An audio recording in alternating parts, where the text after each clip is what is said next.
Bienvenue dans le premier épisode de mon journal vidéo.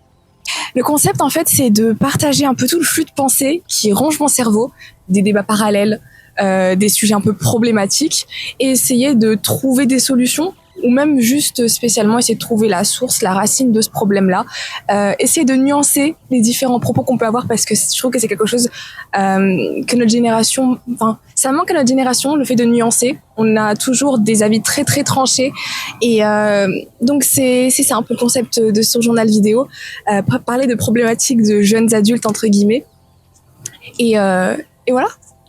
Alors le sujet de ce premier épisode, ça va être en fait la pression de devoir réussir à tout prix pendant sa vingtaine. Donc dans un premier temps, pour mettre un peu de contexte, je vais commencer par expliquer en fait d'où je viens, mon contexte, mon éducation, tout ça, pour essayer d'avoir une meilleure visibilité de ce que j'ai envie de dire après, pour légitimer mes propos, j'ai envie de dire. Alors, je suis issue de deux parents marocains qui ont immigré en France dans les années 80. J'ai grandi dans une petite ville à côté de Grenoble, en Auvergne-Rhône-Alpes. J'ai 22 ans, je suis en dernière année d'études supérieures, donc en bac plus 5. Je suis en alternance dans une entreprise, logique, je vais pas être en alternance autre part, bref. Et j'ai déménagé à Paris. D'aussi loin que je me souvienne, mes parents ont toujours voulu le meilleur pour moi. Les meilleures écoles, les meilleures activités extrascolaires, la meilleure éducation de manière générale. Ils ont vraiment mis un point d'honneur à m'offrir vraiment tout ce qu'il y avait de mieux et à me pousser à voir tout ce qu'il y avait de mieux. Je sais que d'aussi loin que je me rappelle, encore une fois, ils m'ont poussé à faire des stages, à faire du bénévolat dans des associations, à sacrifier certains de mes week-ends, certaines de mes soirées et certaines de mes vacances pour faire tout ça et pour, comme ma mère aime le dire, me faire de l'expérience. Par exemple, anecdote hyper random, mais anecdote qui m'a vraiment traumatisée. Je m'en souviens, j'étais en première ou en terminale, non, en première, je crois. Et j'étais secrétaire dans une association qui avait pour but de promouvoir la langue arabe et et l'anglais dans mon quartier, dans ma ville. Et je me souviens qu'on avait comme projet en fait de proposer nos services entre guillemets à des écoles primaires, à des maternelles, tout ça. Et donc on devait monter un projet et proposer ça à des élus de la mairie. Et donc le dossier, fallait le créer, fallait répéter, fallait aller à des séances, aller à des réunions pour présenter ça aux élus. Et bah du coup, moi ce que je faisais du coup le vendredi soir, au lieu d'aller m'amuser, et ben j'allais justement préparer ce dossier-là, aller dans des réunions, accompagner les gens de mon équipe, etc. Et je savais que par exemple, au même moment, il y avait des amis à moi de ma classe qui allaient en soirée, qui s'amusaient. Ils étaient ensemble, ils avaient du fun et tout ensemble, alors que moi, j'allais à 19h avec des réunions avec des vieux de 60 ans. Est-ce que c'est bon pour vous? J'avais trop le seum.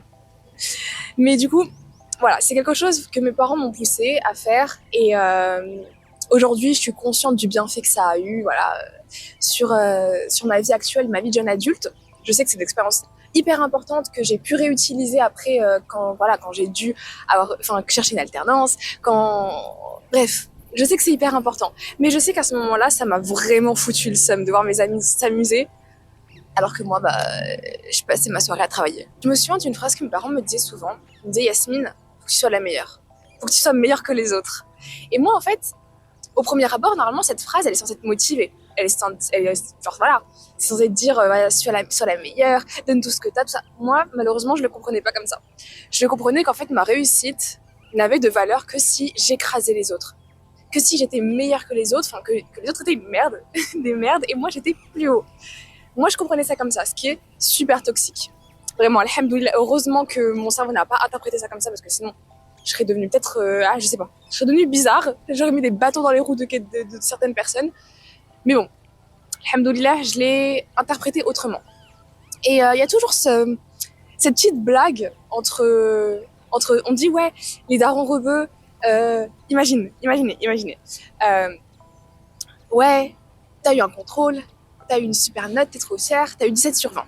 Ok, t'es fière, tu vas aller dire ça à tes parents. Tu vas leur dire, ouais, maman, papa, j'ai eu 17 sur 20. Ils vont dire, ok. Et ta copine, là, elle a eu combien? Ma copine, elle a eu 19, ma copine. Et du coup, ils vont me dire, ils sont partis où les 2 points? Ils sont partis où? Pourquoi elle a eu 19, toi t'as eu 17? Et du coup, voilà. Et du coup, on m'a pas félicité pour mon 17. On m'a juste réprimandé parce que j'ai pas eu 19. Bref, on blague souvent sur ça, mais c'est réel. C'est réel. Tout ça, en vrai, ça paraît innocent. On peut comprendre qu'en fait, ils ont essayé de m'inculquer des valeurs fortes, des principes super importants, voilà, le sacrifice, le travail acharné, le dur labeur, tout ça. Et ça, je sais que c'est des notions, des valeurs, des principes que j'essaie d'appliquer dans ma vie quotidienne. Et je sais que ça m'a sauvée plus d'une fois dans ma vie de jeune adulte. Je sais que l'éducation qu'ils m'ont donnée, ça m'a permis d'avoir une certaine mentalité qui m'a permis d'avoir et d'atteindre certaines choses dans ma vie de jeune adulte. Donc vraiment, alhamdoulilah, je les remercie 1 milliard de fois. Mais je me dis qu'il y avait une autre façon de faire. Qu'il y avait une autre façon de faire. Parce que finalement, si on prend du recul sur la chose, on peut comprendre qu'en fait, tout ce qui importe dans la réussite, c'est le résultat. Et le processus et les étapes pour atteindre tout ça, on s'en fiche. On s'en fiche. Et c'est dommage. C'est grave dommage. Et en fait, parfois je me dis que tout ça, ça m'a mis une pression qui n'avait pas lieu d'être. Une pression disproportionnée sur les épaules d'une jeune fille de 16 ans. Ça n'avait pas lieu d'être. Et maintenant, ce que je comprends, c'est que j'ai 2 valeurs. Attention, on sort les violons. Je n'ai 2 valeurs que à travers la validation académique, la validation professionnelle, en fonction des expériences que j'ai eues, en fonction des entretiens d'embauche que je réussis ou pas. Enfin, et c'est dommage parce que je sais qu'on est beaucoup plus que ça. On est beaucoup plus que juste des notes ou un travail qui a l'air stylé. Donc voilà, c'est un peu l'esthétique dans laquelle j'ai grandi. Toujours chercher l'excellence, toujours essayer d'avoir les meilleures choses, toujours essayer d'être meilleur que les autres et n'être récompensé ou être complimenté entre guillemets que quand tu es parfaite. Je pense qu'il y a un autre facteur au fait qu'on a beaucoup de pression, ou en tout cas moi, j'ai beaucoup de pression à réussir jeune, ou même à réussir tout court, mais plus jeune, mieux c'est. C'est le fait que je sois issue d'une famille d'immigrés. Je pense que je prends pas trop de risques quand je dis que on a envie de rendre nos parents fiers. On a envie de les rendre fiers. On se dit que certains, ou même la majorité de nos parents enfin, si nous, on est issus de l'immigration de la 2e génération, nos parents ont sacrifié beaucoup de choses.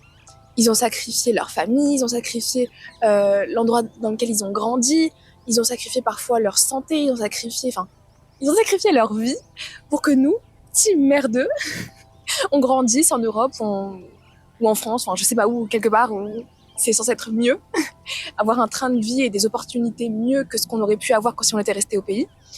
Ils ont sacrifié tout ça pour nous, ok?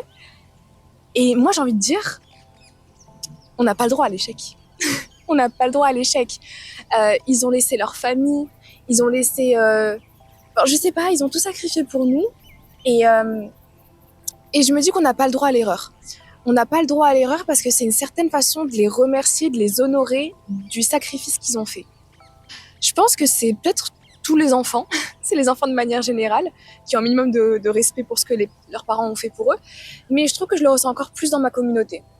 On voit nos parents réussir, on voit nos parents être propriétaires, avoir des terres, pouvoir nous emmener en voyage au moins une fois par an, pouvoir élever une famille, parfois une famille nombreuse, et tout ça parfois qu'avec un seul salaire. Et je me dis, mais c'est super impressionnant. Il y a vraiment une baraka en fait dans la façon dont ils ont géré leur vie, et c'est super impressionnant. Et je me dis encore une fois, ils ont réussi à faire tout ça, alors qu'ils avaient peut-être un contexte qui n'était pas spécialement propice à la réussite. Je prends par exemple mes parents à moi, c'était juste des personnes qui habitaient à la campagne, c'était des personnes très modestes, mais ils ont beaucoup sacrifié, ils ont saisi les opportunités pour pouvoir m'élever moi, m'élever ma petite sœur dans un cadre, dans un cadre meilleur en fait. Parce que finalement, je suis née en France, ok? Je suis née dans la France de Macron. La France, j'étais dans l'école de la République, ok? Mes parents m'ont mis sur un plateau d'argent absolument tout ce dont j'avais besoin, que ce soit au niveau au niveau de l'école, donc au niveau de la science, au niveau de la culture, ils m'ont emmené dans des musées, au niveau religieux aussi. Ils m'ont mis dans des écoles coraniques très très jeunes et de manière très très soutenue. Ma mère est prof d'éducation islamique, donc j'avais vraiment un très gros suivi religieux. Ils m'ont proposé tous les outils possibles et inimaginables pour réussir en fait. Ils m'ont tout donné. Donc c'est quoi mon excuse? J'ai pas d'excuse. Je suis obligée de réussir. Donc finalement tout ça, c'est une pression en plus. C'est une pression en plus parce que on n'a pas le droit à l'erreur, on n'a pas le droit à l'échec, parce qu'en fait finalement ce serait cracher sur les privilèges qu'on a eus en grandissant en France, et ce serait cracher en fait sur les sacrifices que nos parents ont fait pour nous donner une vie meilleure en fait. Encore une fois, un autre facteur, je pense, au fait qu'on a vachement la pression très très tôt et très très jeune, c'est pas juste notre éducation, c'est pas juste nos fréquentations, c'est pas juste ce qu'il y a autour de nous, c'est les réseaux sociaux, bien sûr, obligé, obligé. Euh, j'ai envie de dire, voilà, ça n'engage que moi ce que je vais dire, mais sur les réseaux sociaux, plus je vois quelqu'un accomplir de grandes choses entre guillemets, enfin de grandes choses, accomplir cocher toutes les cases en fait des standards qu'on attend de nous, par exemple se marier, avoir le permis, avoir une voiture, avoir un diplôme, voyager, tout ça. Plus je vois quelqu'un sur les réseaux atteindre tout ça jeune, plus ça m'impressionne. Plus je me dis ah ouais, ok. Et du coup, instinctivement, non pas instinctivement, mon cerveau il fait un raccourci. Il me dit mais Yasmine, attends, faut que tu fasses la même chose, faut que tu proposes la même chose. Donc en fait, vu que toutes ces choses m'inspirent, bah je vais passer plus de temps à scroller sur ces choses-là. Et donc, de manière hyper sournoise, ça va bien s'installer dans ma For You page TikTok ou Instagram ou je ne sais quoi. Donc, je vais regarder encore plus ça parce que bah, voilà, c'est servi devant moi, du coup, je vais le prendre, je vais regarder, je vais consommer. Et bah, je vais me comparer. Je vais me comparer et ça devient super toxique parce qu'après, c'est facile de se comparer parce qu'on voit que la surface. C'est bateau ce que je vais dire, mais il faut quand même en prendre conscience. Ce qu'on va nous montrer sur les réseaux, c'est juste la surface.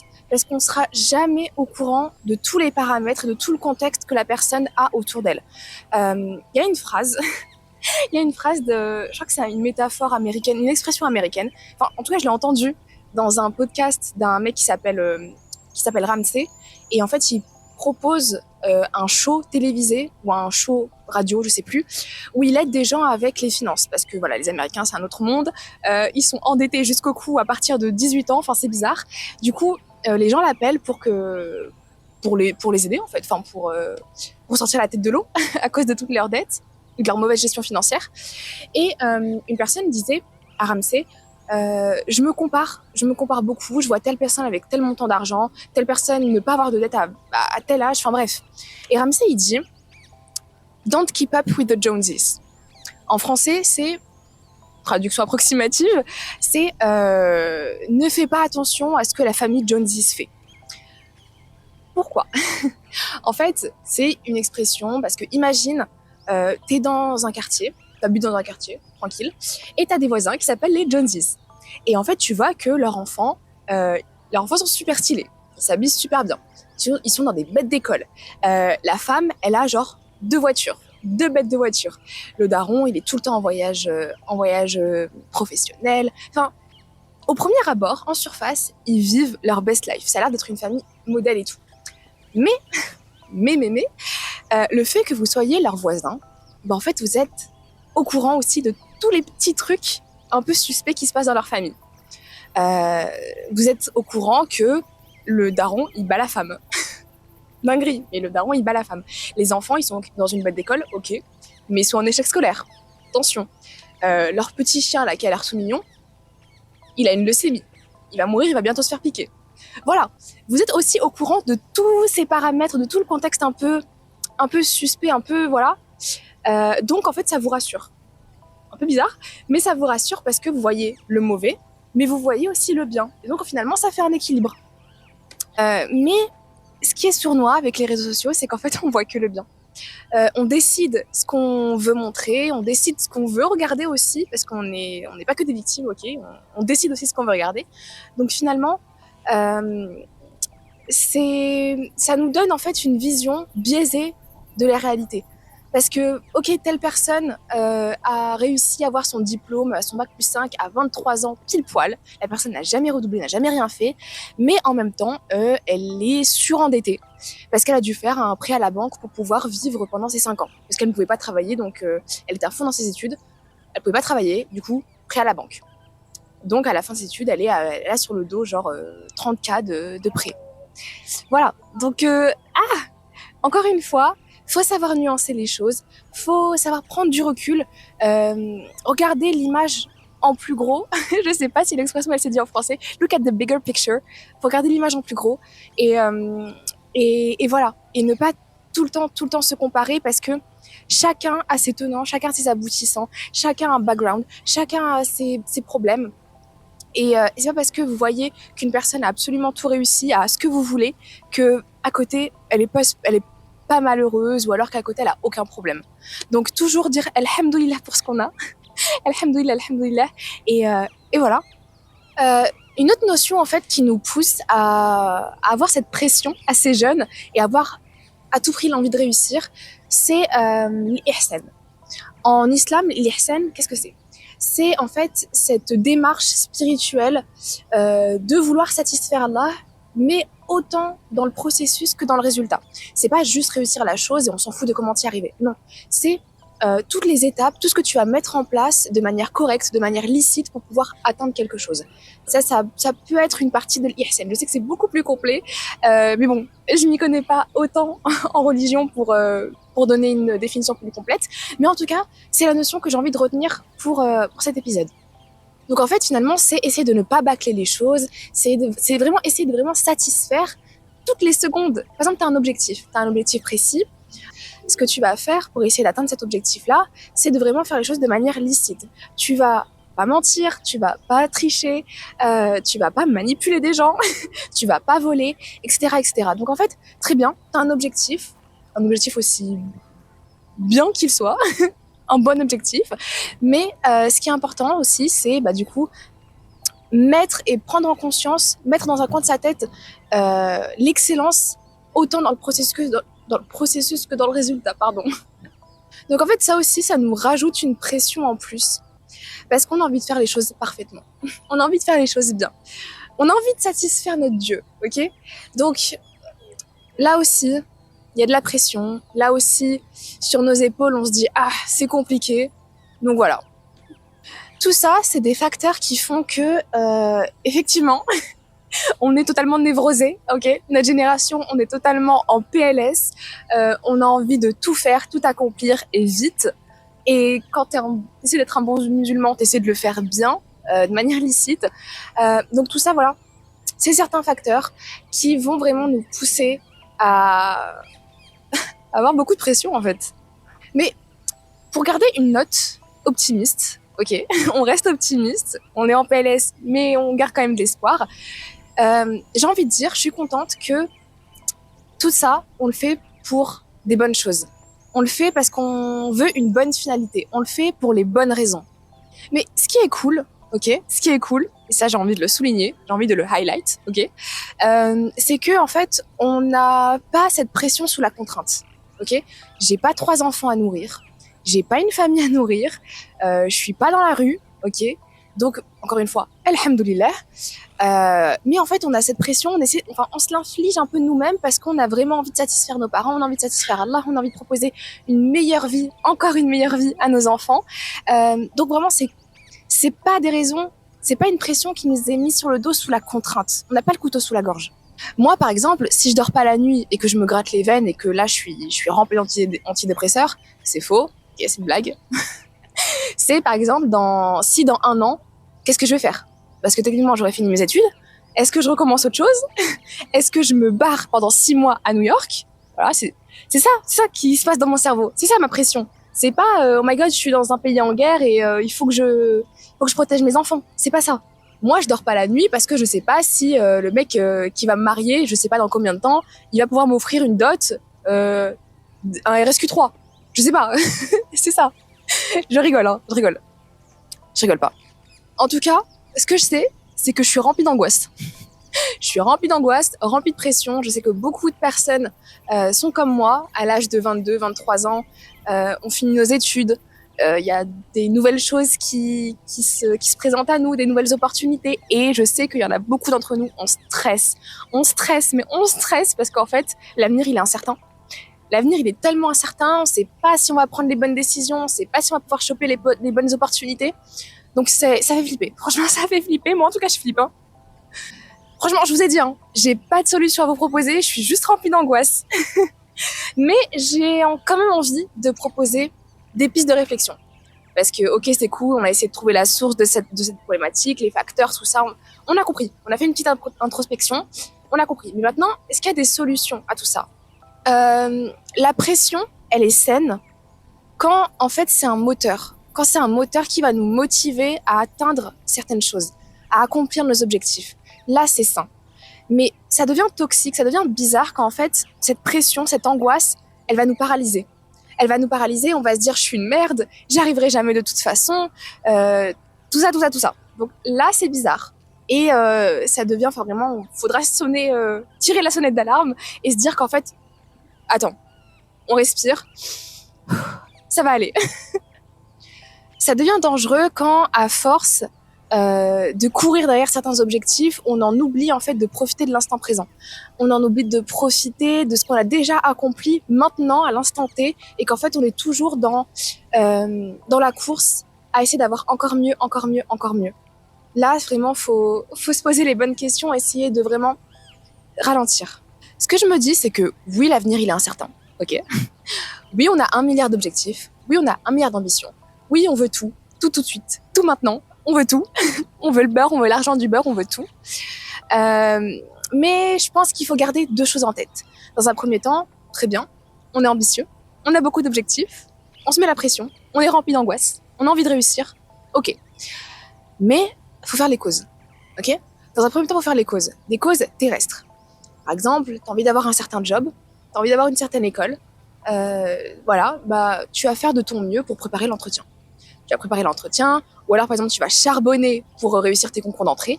Enfin bref, tu fais des causes terrestres, normales. Mais ce qui est important, ok, pour pas totalement vriller et devenir complètement fou, c'est que la finalité, elle nous appartient pas. La finalité, elle nous appartient vraiment pas, c'est entre les mains d'Allah. Donc c'est pour ça que c'est important de faire aussi des causes spirituelles. Très bien, on a fait tout ce qui était notre possible pour avoir la chose, mais aussi il faut coupler ça avec des doigts. Coupler ça avec des prières, coupler ça avec, je sais pas, tu demandes à ta mère de faire des doigts pour toi, tu demandes à tout le monde de faire des doigts pour toi pour que tu arrives à cet objectif. Et voilà. Et encore une fois, faut prendre du recul et se dire que il y a certaines choses qui sont peut-être pas faites pour nous, certaines choses qui sont faites pour nous, on va réussir à les atteindre, mais en fait, faut savoir être en paix avec le fait que peut-être qu'il y a des choses, on les aura jamais. Donc, faut pas se mettre la pression. Tout ce qu'on peut faire, on va le faire. Tout ce qu'on peut faire, on veut le faire. Il n'y a pas de souci. On a un plan d'attaque, on est stratège, on met tout en place pour. Mais finalement, il faut vraiment être en paix avec l'idée que peut-être qu'on n'aura pas. Peut-être qu'on n'aura pas ce qu'on veut. Et c'est ok. Parce que si Allah ne nous donne pas quelque chose, c'est qu'il y a quelque chose qui nous attend encore mieux. Soit dans cette dunya, soit dans l'akhira. Je sais que Allah va nous honorer, je sais qu'il va nous donner ce qu'on veut. Je suis convaincue. Je suis vraiment convaincue et c'est pour ça. Faut rester optimiste, ok? Rester optimiste. Je sais que tout ça, c'est beaucoup plus facile à dire qu'à faire. Je sais que c'est un très beau discours. Je sais que c'est limite tapine, ok? On le dit, on le redit. Tous les gens qui font du développement personnel le disent. Mais je sais que c'est un discours qui m'a permis d'avoir un semblant d'apaisement. Et finalement, j'ai envie de dire, pour conclure, j'ai envie de dire que si on a un mindset de guerrier, qu'on est conscient de nos forces, qu'on est conscient de nos faiblesses et qu'on met notre confiance en Allah, on va réussir à faire de très très grandes choses. Je suis vraiment convaincue à 1 milliard de % qu'on va vraiment réussir à faire de très belles choses. Donc, cette pression, elle sert à rien. Elle sert à rien parce que dans tous les cas, je sais qu'on va faire notre maximum et qu'à la fin, le résultat, c'est Allah qui le donne ou qui le donne pas. Donc ça sert à rien d'avoir la pression. On fait ce qu'on a à faire. tous les jours, step by step, dans le processus. On fait ce qu'on a à faire, du mieux qu'on peut, et à la fin, on verra en fait. Bah écoutez, je pense qu'on a fait le tour. On a fait le tour de tout ce que je voulais dire. C'est un épisode bien chargé, ok. Chargé. Non, c'est un épisode bien chargé. On a parlé de beaucoup de choses. Il y a encore beaucoup de choses qui arrivent, plein de sujets. Je suis remplie de débats, vraiment. Je suis remplie de débats. Si vous me connaissez dans la vraie vie, je suis remplie de débats. J'aime trop parler. Donc voilà. J'espère qu'on se retrouvera la prochaine fois pour un autre épisode avec un autre sujet. Et jusqu'à là, je vous fais plein de bisous.